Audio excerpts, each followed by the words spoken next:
Good morning student, मैं HS हूँ और आप देख रहे हैं अपना प्यारा चैनल ज्ञान विज्ञान। बच्चों, आज के क्लास में आज का ये जो वीडियो होगा ये 7th video centre of mass, linear momentum and collision पर होगा। और मैं समझता हूँ ये थ्योरी से रिलेटेड लास्ट वीडियो होगा। एक वीडियो मैं और लेकर आऊंगा जिसमें मैं बहुत सारे प्रॉब्लम्स को सॉल्व कराऊंगा जो जेईई मेन और नीट लेवल का प्रॉब्लम होगा।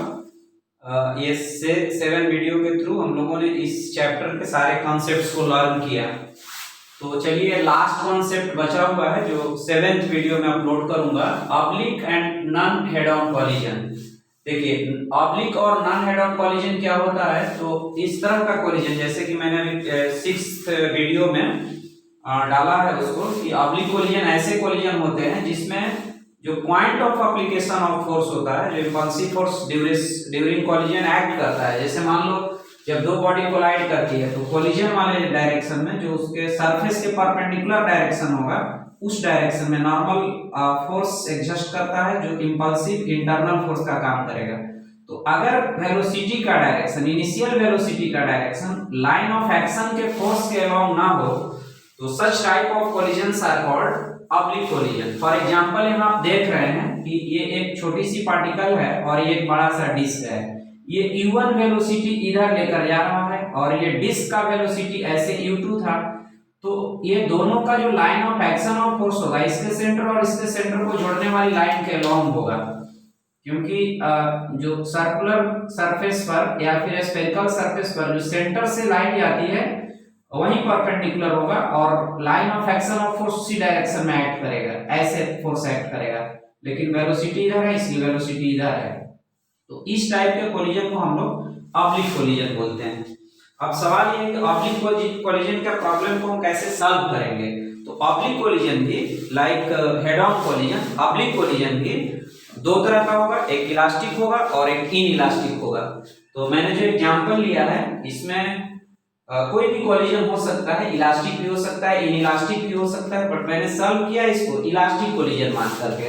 प्रोसेस से में थोड़ा सा डिफरेंस है जो मैं समझा रहा हूँ, आप समझने की कोशिश कीजिएगा। इसमें देखो बेटा, करना क्या है कि पहले लाइन ऑफ एक्शन के अलोंग ही कॉलिजन होता है। तो जो वेलोसिटी गिवन है, जैसे यहाँ पर u1 और u2 गिवन है, तो पहले line of action of force draw कर लेना है। Line of action of force क्या होगा कि अगर सर्कुलर डिस्क है तो ऐसे केस में ये दोनों के सेंटर को जोड़ने वाली लाइन के along line of action of force होगा। जैसे यहाँ पर ये line of action of force होगा, ये u1 है और ये u2 है। तो सबसे पहले line of action of force और उसके परपेंडिकुलर डायरेक्शन में दोनों वेलोसिटी को रिजॉल्व कर लेना है। जैसे यहाँ पर u1 है वो इस line of action of force से θ1 एंगल बनाया है, सो यहाँ इस इधर की ओर line of action of force के अलोंग इसका एक कंपोनेंट होगा u1 cos θ1 और इसके परपेंडिकुलर डायरेक्शन में u1 sin θ1। परपेंडिकुलर डायरेक्शन को, line of action of force के जो डायरेक्शन परपेंडिकुलर होगा उसको टेंजेंशियल डायरेक्शन बोलते हैं।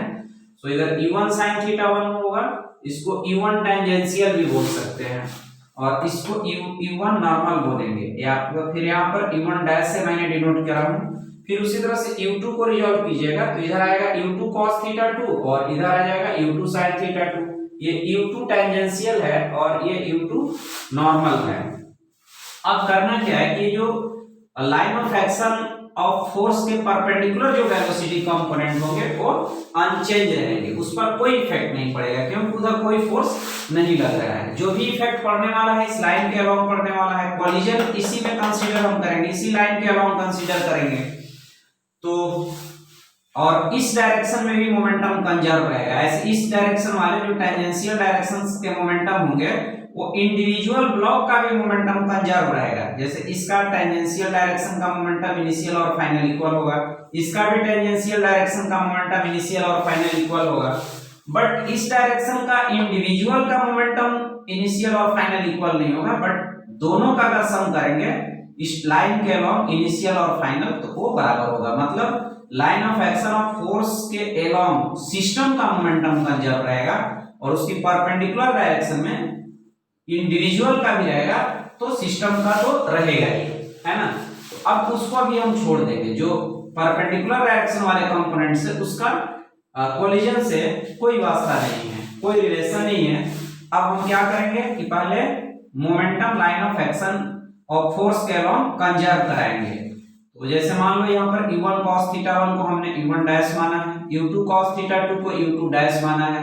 इधर वाले वेलोसिटी को लेकर सिर्फ कोलिजन पढ़ लेना है, जैसे पीछे हमने पढ़ा था हम लोगों ने इलास्टिक कोलिजन हेड ऑन वाले केस में, जस्ट वैसे ही बस ई वाले कंपोनेंट को लेकर पढ़ेंगे।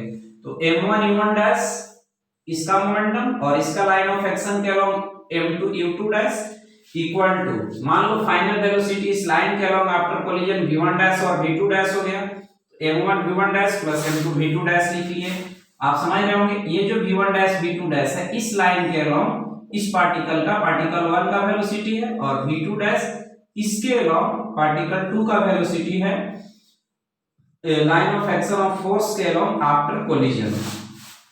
नेट वेलोसिटी निकालना होगा, तो जो v1 डैश फाइनल वेलोसिटी इस इक्वेशन से मिलेगा उसमें हम इस वेलोसिटी को वेक्टोरली ऐड करेंगे।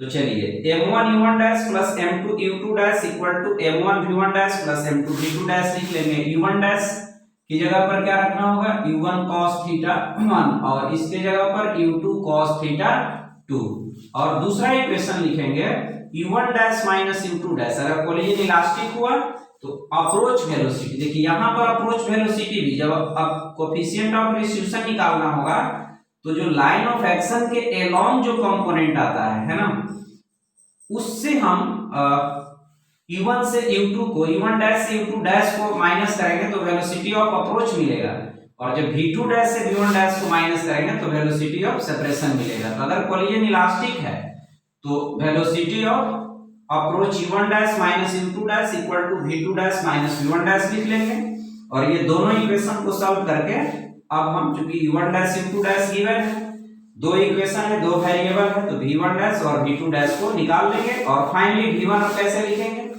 ये वेलोसिटी v1 डैश होगा, इसमें v1 डैश में en लगा देंगे, ये तो वेलोसिटी है ही उसके पास, इसमें तो कोई चेंज नहीं हुआ, तो उस वेलोसिटी को u1 टेंजेंशियल से मैंने डिनोट करा है। ये दोनों वेलोसिटी में एक में en और एक में et लगा करके ऐड कर देंगे। ये दोनों वेक्टर e1 en और e2 एक दूसरे के परपेंडिकुलर है। अगर मॉड्यूलस निकालना होगा तो v1 डैश का स्क्वायर प्लस u1 टेंजेंशियल का स्क्वायर करके रूट कर देंगे तो हमें v1 का मॉड्यूलस मिल जाएगा, सिमिलरली v2 का मिल जाएगा। जैसे इसको हम देखिए इस कॉन्सेप्ट से हम लोग सॉल्व कर रहे हैं, इस प्रॉब्लम के थ्रू इस प्रॉब्लम को इस कॉन्सेप्ट के थ्रू सॉल्व कर रहे हैं। जैसे मान लो ये एक डिस्क है जिसकी मास 2 kg है, ये स्मॉलर डिस्क है, ये बिगर डिस्क से आकर के कोलाइड कर रहा है। ये हॉरिजॉन्टल मतलब एक्स डायरेक्शन में इसकी वेलोसिटी 10 मीटर पर सेकंड है, और इसकी वेलोसिटी इस line of action of force से 10 मीटर पर सेकंड है। ये 53 डिग्री का एंगल बनाया है और ये 37 का बनाया है। तो सबसे पहले क्या करना है, इसको रिजॉल्व कर लेना है। हम इधर रिजॉल्व करेंगे तो 10 cos 37 मीन इधर 8 आएगा, और इसके टेंजेंशियल डायरेक्शन में जब इस वेलोसिटी को आप रिजॉल्व करेंगे ये 10 मीटर पर सेकंड को इस लाइन से 37 का एंगल बनाया है, तो इधर की ओर इसका कंपोनेंट 8 आ जाएगा और इधर की ओर 6 आ जाएगा, फिर इसका इधर की ओर 6 आएगा और इस डायरेक्शन में 8 आ जाएगा। यहाँ पर 6 मीटर पर सेकंड और ये 8 आ गया, तो 8 है और ये 6 है ना। तो वेलोसिटी ऑफ यहाँ पर, और दोनों इक्वल मास की है, कोलिजन इलास्टिक है, ये भी गिवन है कि कोलिजन इलास्टिक है। तो आप जानते हैं कि इलास्टिक कोलिजन अगर इक्वल मास के बीच होता है तो अगर हम सॉल्व करते हैं इक्वेशन लिख करके तो हमारा आंसर ये होता है कि अपने अपने वेलोसिटी को इंटरचेंज कर लेता है। तो यहाँ पर क्या होगा कि ये 6 वाला वेलोसिटी 8 को चला जाएगा और ये वाला वेलोसिटी इसको मिल जाएगा, यानी जिस डायरेक्शन में कोलिजन होगा, चूंकि इक्वल मास के दो पार्टिकल इलास्टिक कोलिजन कर रही है तो अपने अपने वेलोसिटी को एक्सचेंज कर लेगी। तो इसका मतलब ये हुआ ये जो 6 है ये इसको मिल जाएगा, पार्टिकल ए को मिल जाएगा और 8 इसको मिल जाएगा इस डायरेक्शन में, मतलब जो डायरेक्शन, इसको रेडियल डायरेक्शन भी बोल सकते हैं, नॉर्मल डायरेक्शन बोल सकते हैं। तो यू ए नॉर्मल जो है वो 8 है, यहाँ पर कंपोनेंट लिखा हुआ है, टेंजेंशियल 6 है, यू बी नॉर्मल मतलब नॉर्मल में ये डायरेक्शन 6 है और टेंजेंशियल यहाँ पर 8 है। अब ये लिखना है तो ये तो लिखना ही है। अब ये वाला अपना वेलोसिटी इसको दे देगा, क्यों ऐसा कर रहा है कि दोनों की मास इक्वल है, इक्वल मास वाले में इलास्टिक कोलिजन जब होता है, जैसे मान लो यहाँ पर एक 2 kg की ब्लॉक है, ये भी 2 kg की ब्लॉक है, ये 4 मीटर पर सेकंड से जा रही है, 2 मीटर पर सेकंड से जा रही है, तो इसका वेलोसिटी 2 हो जाएगा और इसका 4 हो जाएगा। तो उसी बेसिस पर अब इसका 6 हो जाएगा और इसका 8 हो जाएगा। तो VA वेक्टर VA हो जाएगा 6E normal plus 6E tangential. ये वाला टेंजेंशियल तो लिखना ही है, नॉर्मल में इसका 6 मिल जाएगा और इसका नॉर्मल 8 हो जाएगा, टेंजेंशियल 8 तो है ही। तो इस तरह से वेलोसिटी ऑफ ए हो जाएगा 6E normal plus 6E tangential. क्योंकि EN और ET आपस में परपेंडिकुलर है, ये दोनों परपेंडिकुलर यूनिट वेक्टर है, तो सो इसकी मॉड्यूलस निकालेंगे तो 6 स्क्वायर प्लस 6 स्क्वायर का रूट कीजिएगा तो 6√2 मीटर पर सेकंड आ जाएगा। सिमिलरली इसकी net velocity 8E normal plus 8E tangential हुआ, फिर इसकी भी मॉड्यूलस निकालेंगे तो 8 square plus 8 square equal to 8√2 metre पर सेकंड हो जाएगा। तो इस तरह से हम लोग इन इलास्टिक कोलिजन को ऑब्लिक कोलिजन को पढ़ेंगे। अगर मान लीजिए आप ऐसे सॉल्यूशन नहीं देते हैं, इसका डायरेक्ट आंसर नहीं देते हैं, तो हमें क्या करना होगा, देखिए इसके बाद हम लोग करेंगे ऐसे, ये मैं मिटा रहा हूं। देखिए पहले हम लोग इस डायरेक्शन में इनिशियल मोमेंटम लिख रहे हैं, तो 2 × 8 प्लस फिर 2 × 6 equal to 2 × V1 dash plus 2 × V2 dash. Second equation हो जाएगा 8 है 6 है, तो अप्रोच हो गया 8 - 6 और separation V2 dash minus V1 dash. ये आपका इक्वेशन ए हो गया। इसको सॉल्व कीजिएगा तो 16 और 12, तो 16 प्लस 12 2 V1 डैश प्लस, और इसको पहले हम लोग सॉल्व भी कर लें, 2 V1 dash plus 2 V2 dash equal to 16 plus 12, ये 28 आ गया। तो V1 dash plus V2 dash की वैल्यू 14 आ जाएगा मीटर पर सेकंड, और एक वेलोसिटी ऑफ अप्रोच तो 8 है और इसका 6 है, तो अप्रोच 8 - 6 और separation V2 minus V1 dash हो जाएगा। ये इक्वेशन ए और ये इक्वेशन बी है। ये दोनों को सॉल्व कर लेंगे, सॉल्व करके देखते हैं क्या आता है। V2 dash minus V1 dash equal to 2 आ गया, ये बी हो गया है ना। अब ये दोनों को सॉल्व करते हैं, ये कैंसिल हो जाएगा, 2 V2 डैश इक्वल टू, यहाँ देखिए 18 हो गया 16 हो गया, सॉरी 16 हो गया, तो V2 डैश हो जाएगा 8 मीटर पर सेकेंड। मतलब नॉर्मल डायरेक्शन में जो सेकेंड वाली की वेलोसिटी V2 डैश हो गया और इसी तरह से V1 डैश आ जाएगा 6 मीटर पर सेकेंड। दैट इज ये अपने वेलोसिटी को, जो नॉर्मल कंपोनेंट था वेलोसिटी का line of action of force के अलोंग, वो इंटरचेंज कर लिया।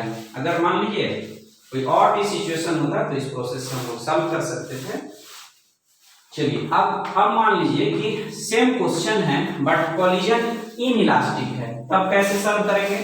तो फिर वैसे ही एक इक्वेशन मोमेंटम कंजर्व कराइए, m2 है तो 2 × 8 प्लस 2 × 6, दूसरा 2 × V1 dash plus 2 × V2 dash. मान लो ये कोलिजन इनइलास्टिक है और इस बार इसका वैल्यू E का वैल्यू 1/2 दिया हुआ है, तो 1/2 E equal to separation V2 dash minus V1 dash by approach, तो 8 - 6 1/2 V2 dash minus V1 dash by 2, 2 से 2 cancel, V2 dash minus V1 dash 1 आ गया, और वहां से जो इक्वेशन मिलेगा 2 V1 dash plus 2 V2 dash equal to 28 implying V1 dash plus V2 dash equal to 14। तो यहाँ पर लिख रहा हूँ V1 dash plus V2 dash equal to 14।